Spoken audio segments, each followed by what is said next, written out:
Welcome back again. So, we were talking about adjectives and then we did types of adjectives. Now, adjectives, what are adjectives? Adjectives are the words that modify or describe a noun.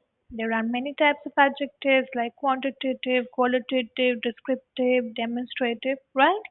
So, today we're going to learn about degrees of adjectives. Now, there are mainly three type of degrees: positive, comparative, or superlative. Now, what is a positive degree? This is the base form of adjective which simply describes a noun. For example, she is happy. See, it's just the base form. It's really simple. This degree only describes the noun in a simplest form, that is, she is happy.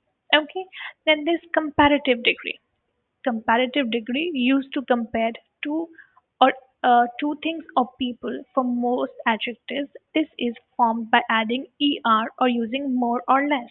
For example, in a word we add er or we say more or we say less. Okay, for example, she is happier than him.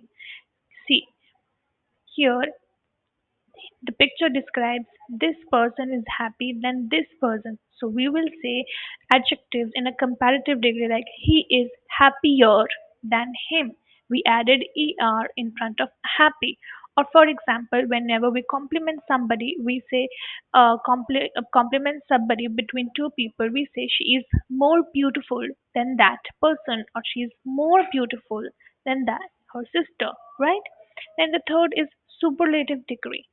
It is used to compare three or more things or people, indicating the highest or lowest degree, found by adding est or using most or least. For example, she is the happiest person in the room.